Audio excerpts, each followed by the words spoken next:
Hey, what's up everybody? Bdf 44 coming at you with another video. Alright, I went to Santa Monica and it was foggy and cold, but it was a good trip because I was able to see the water and see the beach in a way that I haven't seen it too often in my life.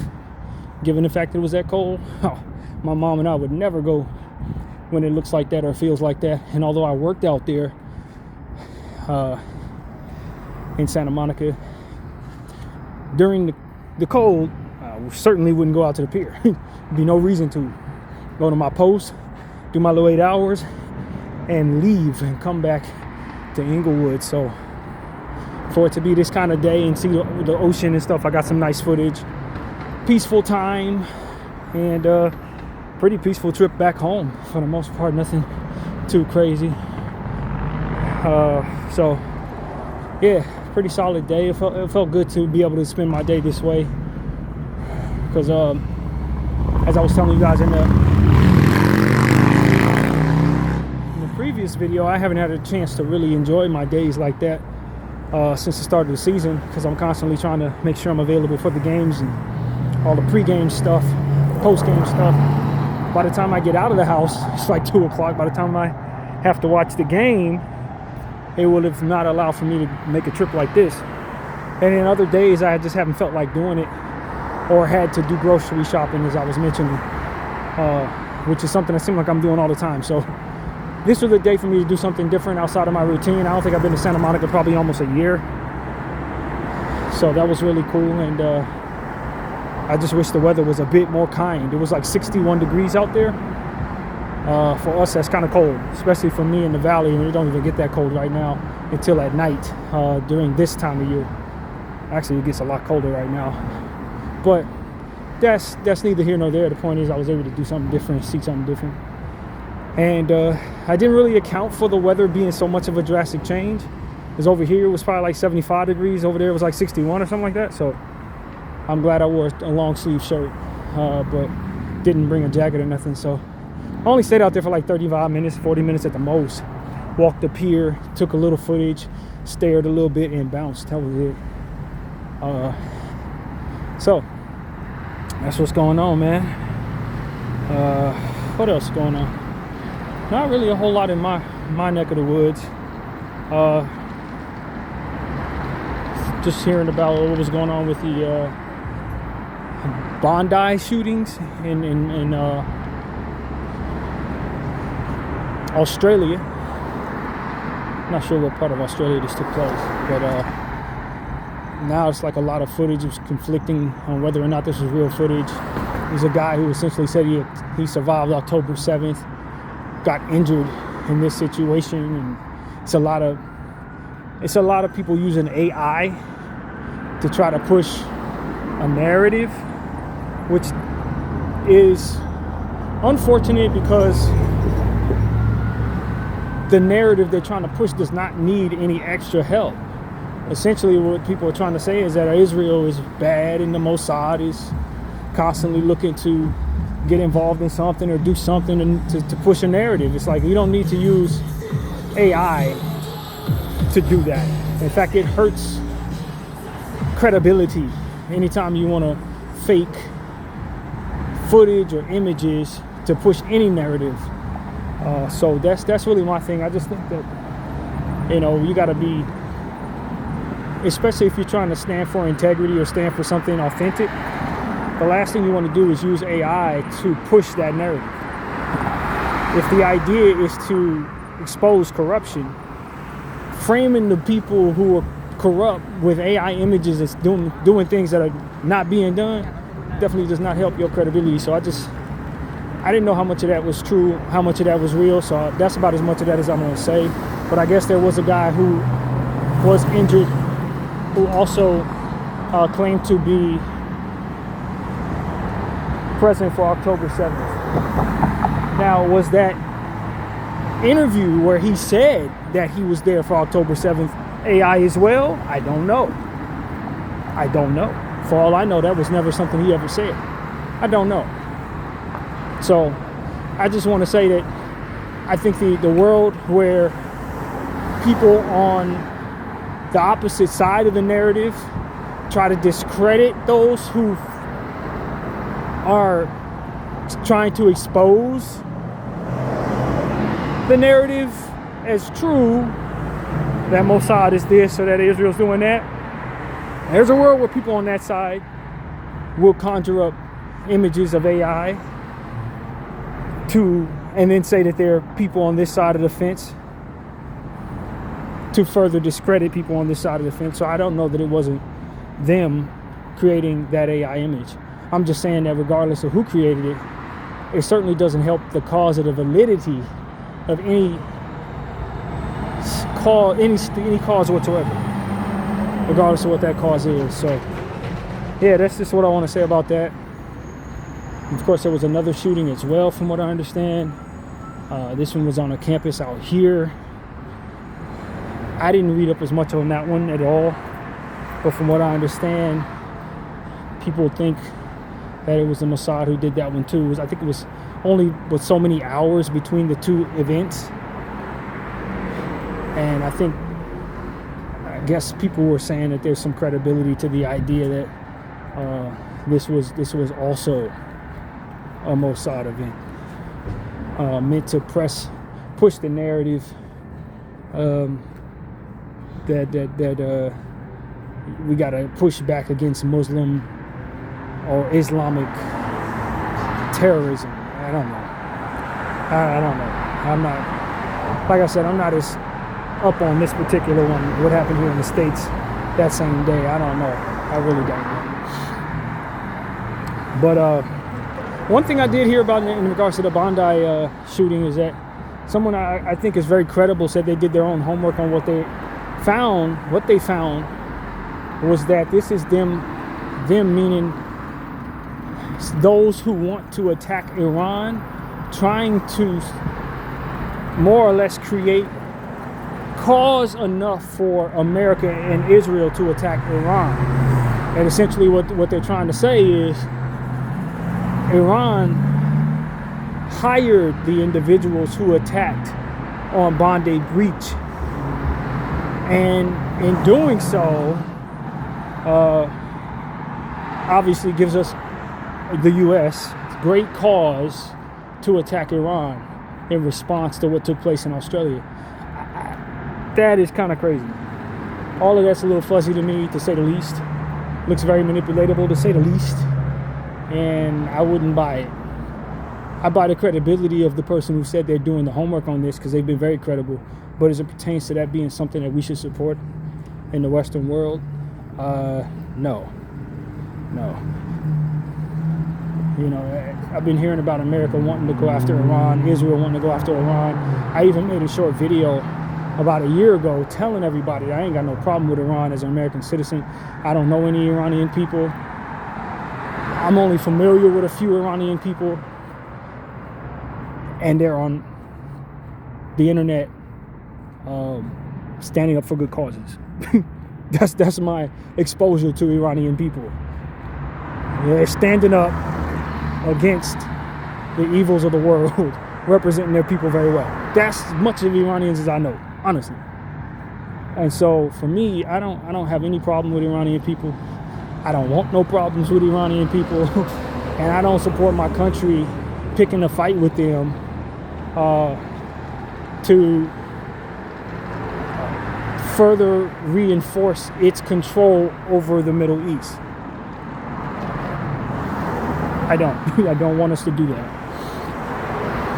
So I've already been on the record saying that, and I have no problem saying it now. Because I know that's what Israel's big plan is to take down the biggest threat to them controlling the Middle East. And America, of course, is in lockstep with Israel for whatever reason or two. And I don't respect this process that the West is going about trying to control the Middle East. I don't respect who they're using of an apartheid, racist entity of people to push forth that agenda. I think there are many ways the West can go about controlling that area if they just so happen to need to colonize that area. than to empower Israel to do it. I think that empowering Israel is extremely irresponsible. I really do. If not for the presence of so much power in Zionist/Israeli hands, I think the world would have long put a leash on that dog. Straight up and down. I really believe that. At this point, it's only because they have so much power that the world is allowing them to get away with everything that they're getting away with. But the reality is, it doesn't take the most intelligent person to see that this is a very irresponsible entity and an anti-progressive entity looking to set us back many generations in regards to human relations. If I'm being completely honest with you, race relations, human relations, religious relations, etc. They're going to set us back many years if we follow them down the path they're trying to take us on. Also, you guys can control the region. If you can't find a better way, you don't deserve what you're after. That's my God's honest opinion. I was thinking about the dream I had the night before last, where I was telling you guys I was holding a bottle that said Israel and didn't realize it. Essentially, it felt like a metaphor for having supported so many different Israeli/Zionist-owned products, whether knowing or not knowing. The point is that when I point out how unhappy I am with what's going on with the genocide, it's very clear to me that I also help fund it anytime I support any of these companies. As I was considering that reality, it took me down a path of understanding that that's an even greater metaphor for the reality of being a Westerner who lives and has been cultivated by the result of a colonial plan gone right, so to speak. And everything we've ever known here in America comes from the slaughtering and the betrayal of Native American people, and then furthermore the enslavement of African American people, and all the other atrocities that came to make this what it is. And so as we sit in the comfort of these confines and we live our daily lives in our collective either outrage or indifference to these practices taking place in modern times in the Middle East, we have to ask ourselves how much of what it is that we know would we sacrifice to make it right. And if the answer is only but so much, then we're the hypocrites that I see in my dream. The hypocrite I was in my dream, specifically holding the bottle that said Israel while being unhappy with others who were holding the bottle that said Israel. I was cultivated by a colonial plan gone right. And I asked the Lord to help me with that. Because while I'm sitting here in my outrage, while I'm sitting here unhappy with what I'm seeing there,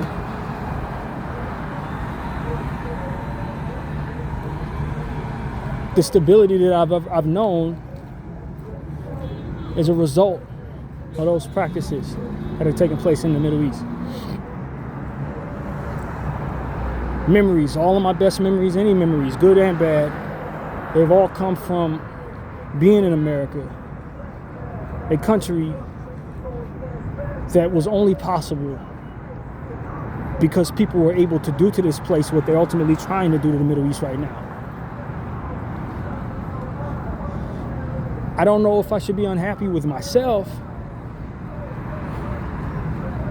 for existing in this space for which I had no control. But much of what I find myself pleased with in my own life is only possible because of what it is they did to make this place happen. And if you're not at war with that, as an American watching what's going on with this genocide, if you're not at war with that, as a Canadian watching this genocide, if you're not at war with that as an Australian watching this genocide, then you're not being completely honest with yourself. Because all of us, and probably other countries as well, of which I'm not familiar with, were only put together by colonial practices that ultimately is taking place in the Middle East. How much of what it is that we appreciate would we be willing to sacrifice or undo to assure that this is made right and that the land goes back into the hands it belongs? There's a black person who's saying, I want reparations. How much of a hypocrite am I if I'm not then saying, and I demand that you would give the land back to the natives? Because these are the questions that we really have to be honest about. Because what I'm noticing about particularly my own community is that we tend to mimic white supremacy and a lot of our ideologies and what it is that we ultimately believe we deserve. And as I listen to the rhetoric from a lot of people, not everyone, I'm sensing that they want to be supreme and would keep things the way they are, just with them at the top of it, passing forward some of the same practices, just with it being inverted. And if we're intentional on being the same demon as the enemy, then how can we in our right mind think that we deserve anything more so than what the enemy would otherwise deserve? I was listening to someone talk about Jasmine Crockett, and I don't know her politics very well, and I'm not really certain that she supported Israel outright or didn't or what have you. But there are a lot of people who are trying to bring receipts to the table to essentially say that Jasmine Crockett supported Israel one way or another. Took money not from AIPAC, but maybe took money from some of these companies that Israel owns. Lockheed Martin and some of these other companies. She's taking money from some of those avenues, which is still the same thing as taking ADL money or AIPAC money. Just like I said, in my dream, every bottle said Israel on it. It didn't matter what soda it was, some orange cereal, some regular Coca-Cola like bottles. Somebody else had like a Gatorade bottle or whatever, but it all said Israel because it's all owned by Israel. It's all owned by the Zionists. It's all, and two goes in this regard too. It may not be taking AIPAC money, but they may be taken from some company that's controlled by Israel. And that's going to be the thing to pay attention to as we go forward, trying to hold people accountable for supporting this nonsense. But we have to understand that it's going to take us picking through all of what it is that we support through a fine-tooth comb, in order to weed out support for those genocidal monsters, because they own so much, control so much. And so I brought up Jasmine Crockett to say, regardless of what position she took, I understood that maybe it wasn't what people are saying it is. Maybe she supported something that aligned with getting some aid into Palestine, and it might have had some things amended to it that also supported Israel. I don't really know how that went. It was said that she had an opportunity to vote yes on 3 things that supported Israel and voted no on 2 of them, and won on 1 of them that had something attached to it that got aid into Gaza. So I'm not really sure. So I'm not here to make an opinion about Jasmine Crockett or point out anything that others are. I'm just simply saying, and I brought her up to say that I was listening to people's commentary on supporting Jasmine Crockett when others were trying to bring receipts that would otherwise bring forth an understanding that maybe she did support Israel. And they were essentially saying, they were expressing sentiments that I interpreted were essentially, y'all just trying to tear a black woman down so you could prop a white person up who has the right ideologies, because you don't want to see a black woman succeed like white people are succeeding. And it's like,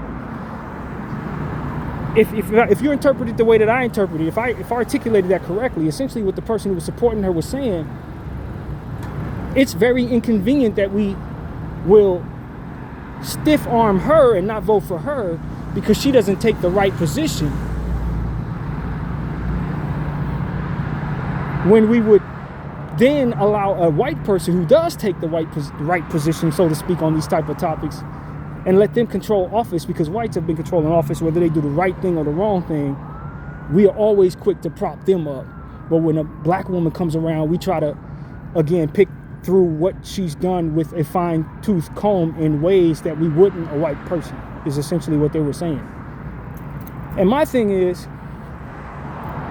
I understand it's very difficult for black people in politics, probably more difficult than I actually understand, but very difficult just the same, to where you have to take certain stances to even get through the door. You have to be able to play ball in ways that maybe others aren't. And when you fight this hard to get in place, you gotta kind of play ball with the people you're in the room with. It's sort of the same thing I said about Mandani. You gotta kind of do a little bit of what it is that ultimately will go against your intentions, just to stay in the mix as a politician. And so what this person was essentially saying on this post was, she's worked her way this hard to get this far, and now you're trying to tear her down as a black woman who takes a stance that maybe you don't appreciate, just so you could prop a white person up that does take the stances you appreciate.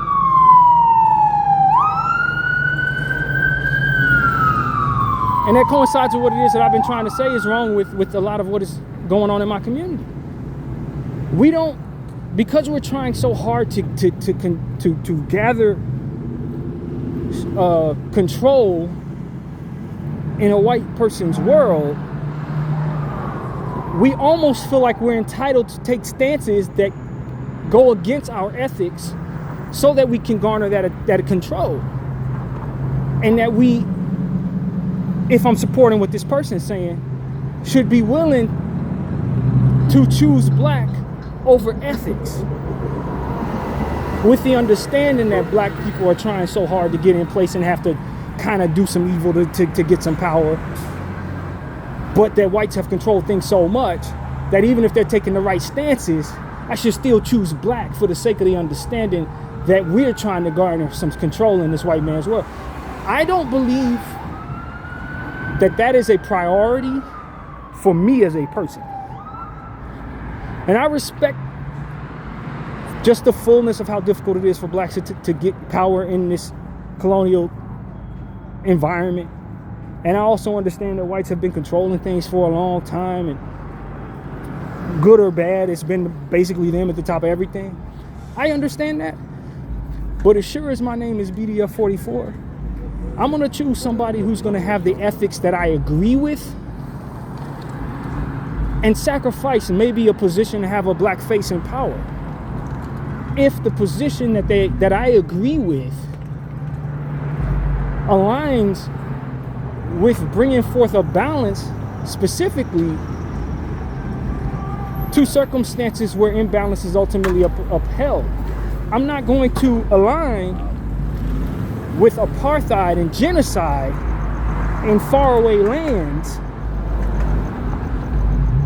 under any circumstance. So if it's a black person who's aligning with that nonsense, I don't support it. If it's a white person who's aligning with that nonsense, I don't support it. And I've always understood that there were black people who were going to take positions that don't ultimately uplift black people in black skin. There's going to be people who are going to take colonial positions trying to grasp power, but not necessarily inflict any change or balance in that regard. They just want to get their own black behinds at the top and then pretend to be white when they get there. I'm not supporting that just for the sake of having people who share skin with me be in power. If you're not going to be in place to help people of color and to bring balance to these circumstances and to bring about a culture of better reputation for white people so that they're not looked at as the worst evil people in the world, then I'm not supporting you. We're not trying to keep the culture of racism or the culture of genocide or the culture of colonialism in place for the sake of numbers in regards to skin. I don't need my blackness to be in place representing the wrong things. It's not that serious to me. And we just fill up the White House with nothing but black people still doing the same colonial evil things. I'm not interested in that. That's not a win for me. Because I know we're going to be standing on the backs of people in order to build up what we have. I know we're going to continue to throw people under the bus to get what we have. Now, maybe you tell me if we had more black faces, we'd stop doing it to black people. But you're going to probably turn and do it to somebody else just to keep that thing going, because this is how it works. I'm telling you, I don't believe it works as it pertains to me being able to keep my soul while upholding these practices. I believe that we're selling our souls, keeping these practices going. We're giving our souls away, and we're creating immeasurable suffering, indefinite suffering. I don't care if it's a black person upholding that, a white person upholding that, a Spanish person upholding that, an Asian person upholding that, a native person upholding that, a Palestinian person upholding that, an Israeli upholding that. I don't care. I'm not supporting you doing so at all. I would rather not see any black people in positions of power. If the only black people that we're going to have in positions of power are going to uphold the same cowardice that brings about the apartheid that we're seeing in the Middle East, I'm not supporting that. Hey, my friend, how we doing? I'm not going to support that just because they're a certain color or because I don't see enough representation in my spaces of power. We don't need to be there if we're not going to be of service to the people. We don't need to be there if we're not going to be of a greater standard to our morality. If we're willing to take the stances that further detract from the peace in the world so that we can prop ourselves up on this capitalistic totem pole, if we're going to make things worse for ourselves and others trying to grasp to the top of this thing, then what's the point of us actually replacing them if we're just going to beat them when we get there? That's not a win. Because what they done has disgraced them. It's essentially what I was trying to articulate about a minute and a half ago when I said if we're not going to try to change the culture that gives about a better reputation for white people. It's because they've been in positions of power for so long doing things the wrong way that they have a reputation of being the worst people or whatever you want to say. They do have a reputation they have to work against that makes them less safe in this world going forward. It is what it is. It's not just about writing people off. There's going to be young children coming into the world who are going to have to bear the brunt of the sins of their fathers. A generation that we are all fathers of, whether they're white, black, Asian, whomever. If you're doing a bunch of evil stuff today, it's those unborn kids that are going to have to take on the brunt of that tomorrow. I feel as a forefather to them a responsibility to not only my own people, but to them too. To say, no, we got to nip in the bud all this evil that people are doing so that little Sally and little Sue in 2130 don't have to be hated so hard or have such a bad and poor reputation for the behaviors of her forefathers.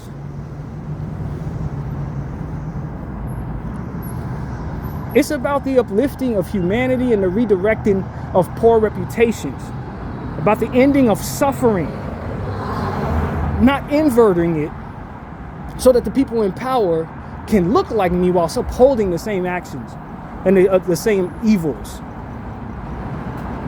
Now doing damage to our reputation that has been done to the white people, upholding colonial practices of white supremacy.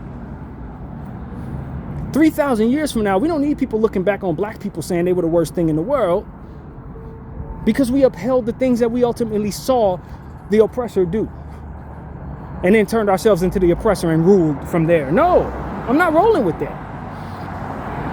I'm not signing up for that. I'm not suggesting that's something we should think is a win. No. We need to put an end to the practices of white supremacy and all of its principles. It's not just about pulling white people out of power. That is not your solution. It's about pulling people who uphold those ideologies out of power, regardless of what color they are, and not replacing them with people who are going to further that same ideology, man.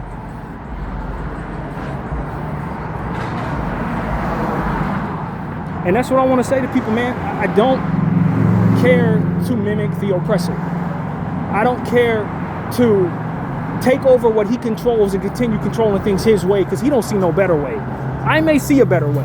I may be able to leave some of that profit on the table to uphold a better reputation, so I'm not the boogeyman of the world. I'm more comfortable living with a little less and sharing the wealth a bit more to assure that I'm not ruining my reputation as a race. I think that's smarter going forward. I think it's smarter if the ancestors would have done that, instead of pushing forward all this nonsense.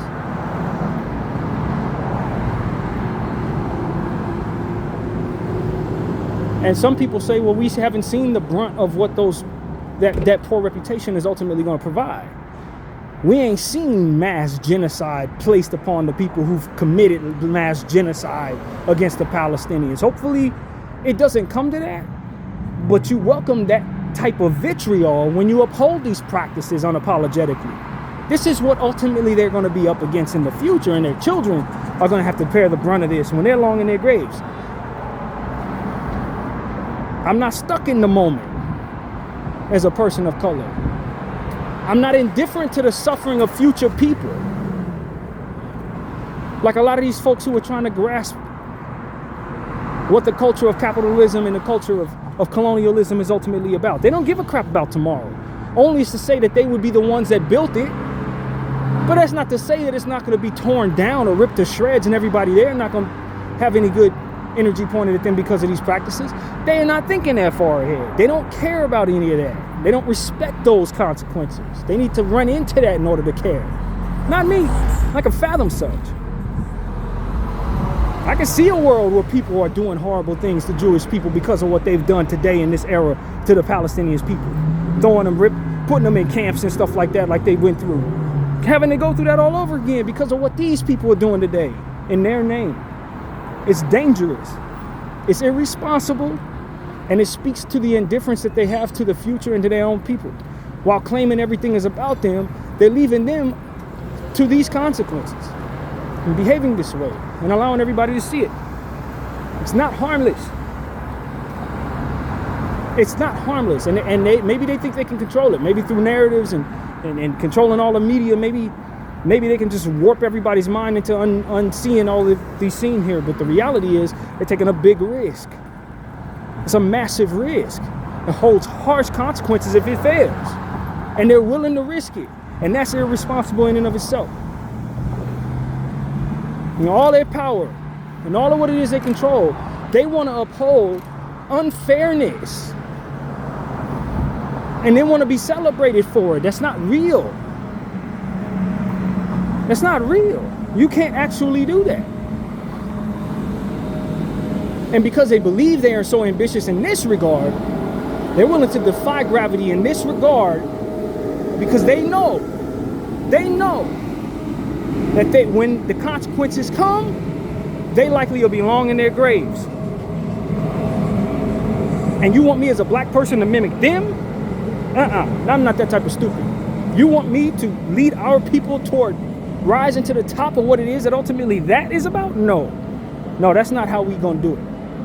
That's not the power we should want as a people. That's not the reputation we should want as a people. That's not the practices that we should be passing forward as a people. And look, the world is not going to want to hear, well, this is how we do it. It's the only way we've ever done it. The world ain't going to want to hear that 1,000 years from now. They're not going to want to hear that. When babies is dying and suffering and all different types of stuff. People losing so much of what it is that they have. Because that's all that this passes forward to be. It's what our ancestors passed to us, and that's ultimately what we're seeing today, and that's exactly what happens as we continue these practices into tomorrow. You end up seeing more genocides, more colonial practices, more people stealing land and suffering people the ills of genocide. This is not something to want. It's not something to keep going.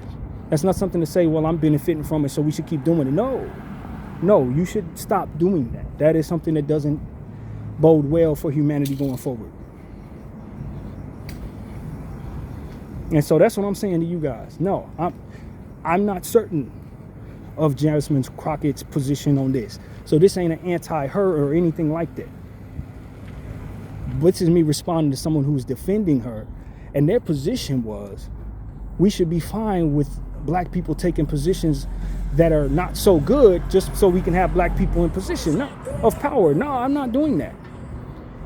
Either you're going to take positions that you should, or we're going to treat you like anyone who doesn't take positions that they should. That's really my point of view. I'm not here to fill the White House up with Clarence Thomases and Cory Bookers and people of color who are going to do the wrong thing, man. I'm not here for that. If that's the type of position you're going to take, then I'm going to push you aside like I would any other colonizer and say you don't deserve the power that you want. And I'm going to find somebody, whether they're blue, black, red, green, orange, white, who are going to take the positions that I know are good for humanity, and I'm going to prop them in positions of power if they deem themselves responsible enough to receive that. That is what I have a right to do. That's what I think is most wise, and that's what I'm preaching to y'all, man. A win is not putting skin in place. Not all skin folk is kinfolk. We see that in every race. People who are willing to throw their own race under the bus. I mean, are we not discussing that reality right now? All of us should be guarding against the evil in our own communities. All of us should be looking to shun those who uphold the wrong stuff that give us a worse reputation. All of us. Every race should be saying, nah, we ain't letting that person in position because that person is going to send us all under the river. You know what I'm saying? No. A win is not in skin, fam. It's not. A win is having the right mindsets and spiritual spaces in positions of power so that we're not passing forward more suffering to new generations. That's what's really actually for our betterment. Not just propping up any old person just because they got a certain skin color. That doesn't work. And we keep seeing that. We keep seeing it, and it doesn't work. And we're holding you to a higher standard. If you're from a community that has suffered the ills of these behaviors, we are expecting you to take some independent stances in your quest to gain power. You will gain more support from the people by taking the right stances going forward than any of your predecessors. Okay? If you're reading the room properly, you'll understand that my sentiment is the sentiment of many, and will continue to be the sentiment of more as more people start to become awakened to what's really going on. We are not interested in people who are going to read a script while upholding the worst stuff, man. Enough. All that fake, phony, performative behaviors, people pretending to be on the right side of history, but have selective humanity principles interwoven in their psychology. We are not interested in propping you up anymore. You can't read a good enough script anymore. If you're not upholding the principles of fairness that ultimately lead to an absence of genocide and an absence of apartheid and an absence of colonial practices, then you are not going to be supported the same way that people who did this are used to being supported. It's not going to be that way anymore. It's just the world we're in. It's the world we're going to be in going forward, because we've seen the results of what this looks like in ways that none of our predecessors, none of our forefathers were able to see. We see the suffering. The Middle East has changed the world, man. What we saw in Palestine has changed the world. And that's what I want people to understand. And people did not die in vain. They did not get tortured in vain. They did not have their homes destroyed and rubble just everywhere in vain. It's a different world now. And those who did this sacrificed themselves and all of their power so that this lesson and so that this environment can be in place and so that this lesson can be learned, whether they know it or not, whether they're ready to accept that or not. And they're putting all their chips to the middle of the table trying to control a narrative, but you can't make people unsee what they saw, man. You cannot.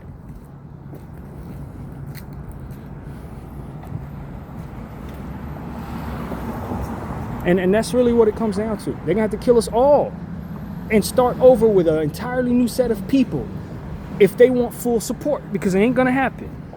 That's the reality of it. It's not going to happen.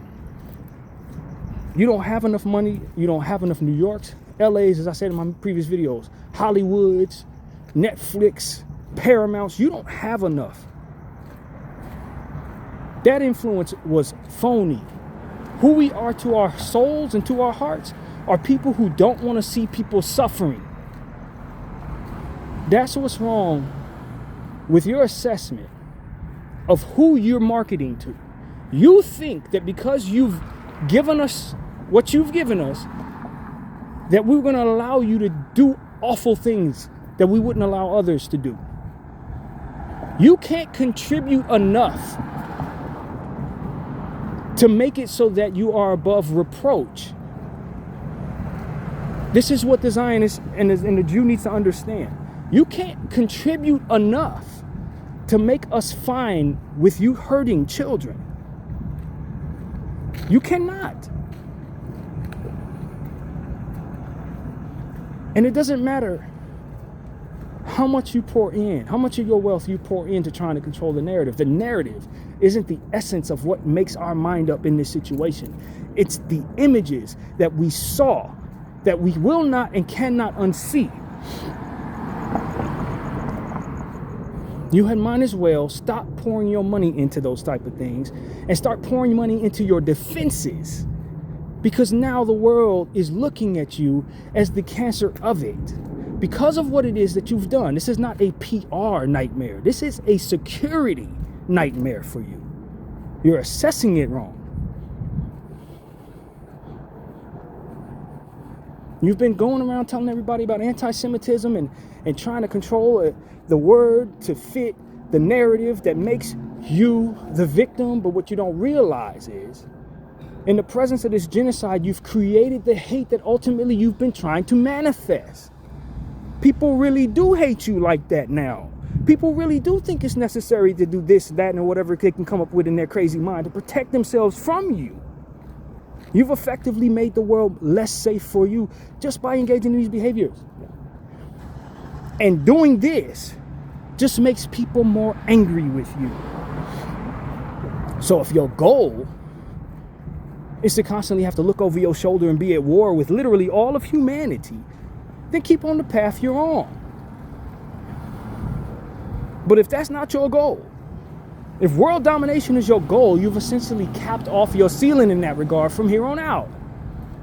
The world you control didn't know you as a genocidal monster, didn't know of you as somebody who wanted to lie to everybody all the damn time. We didn't know that about you until you started showing us your hand in this regard. The world you control did not know you that way. Now this does. This one does.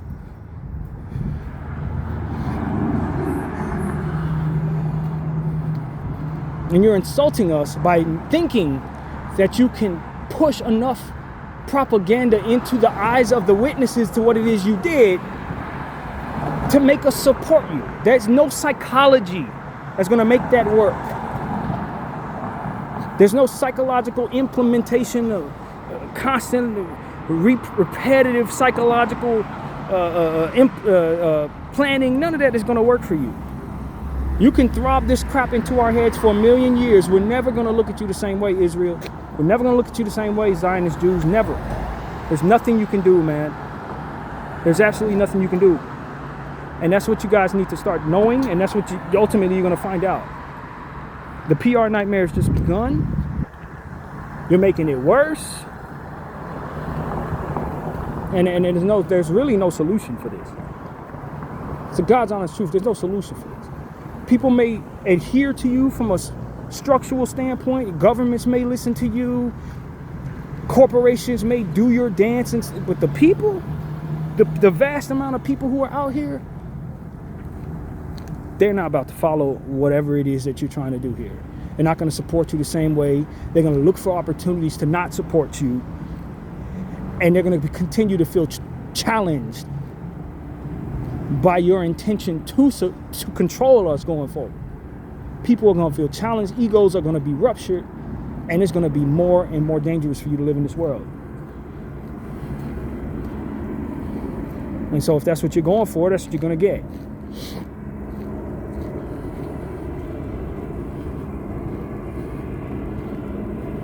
I'm telling you. Yeah.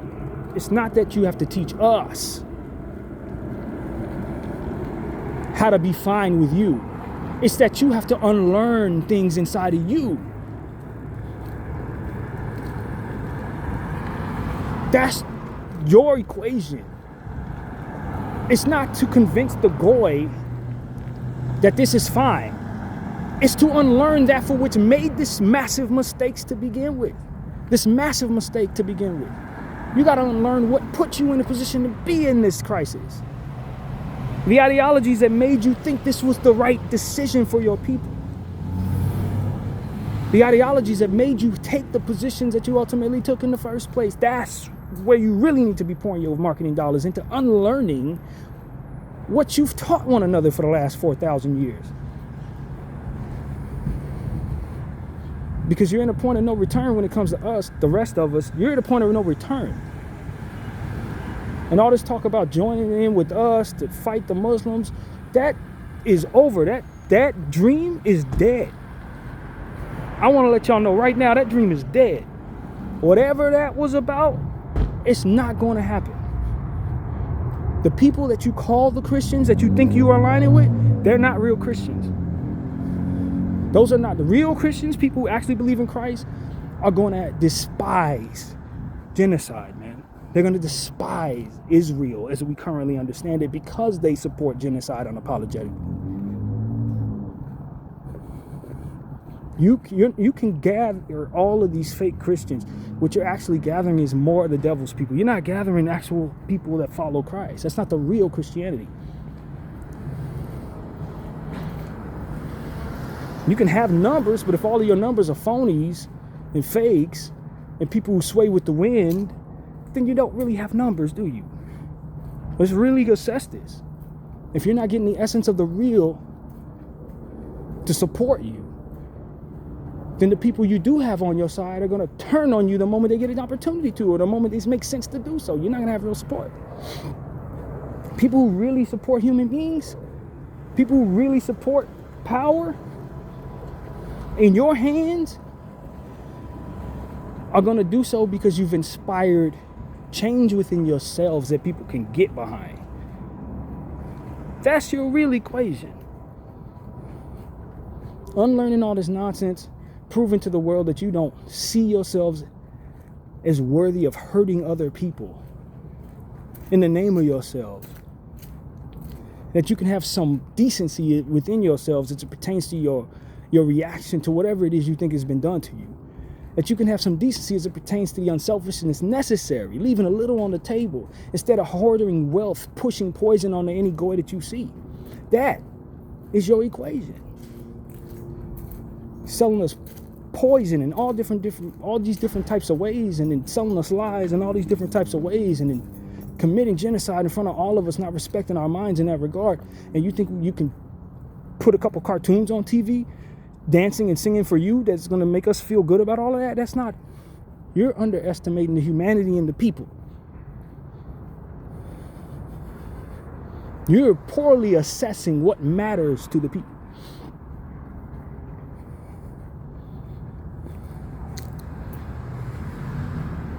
And I tell you, from a spiritual standpoint, that is by design. And if you were following God, the actual living God, what you're doing wouldn't fail you the way that it is. That should tell you right now that you are not serving who you say you are serving. If you don't know that, the rest of us who are paying attention know that.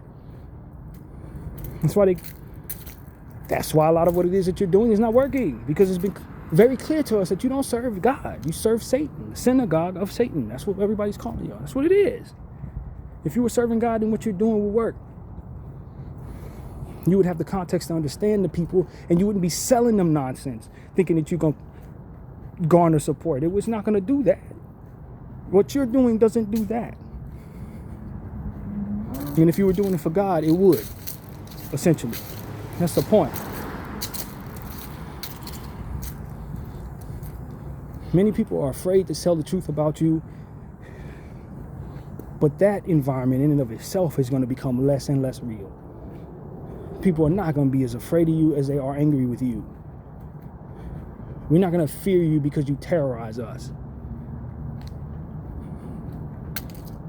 That's not going to make people fear you. That's what you got to understand as well. If you're engaging in terror attacks as a means of garnering support,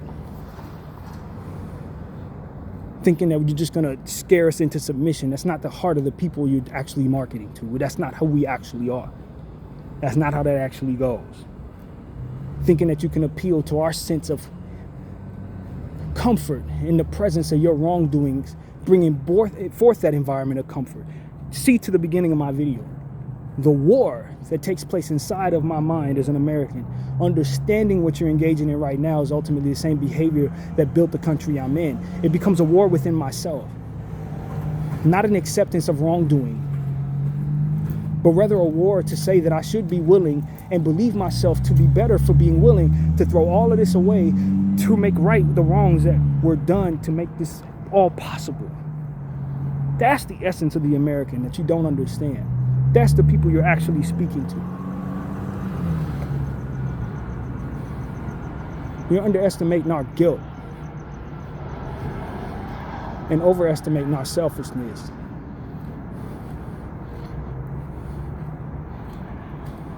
I'm telling you, Israel, I'm telling you, Zionist Jews, I'm praying for you in a way that I wasn't for the last 2 years. The Lord has put it in my heart to ask that you have a stronger relationship with Him. This is not just simply me angry at you. Now I've turned to the Lord in your behalf. You can start seeing consequences going forward in regards to this.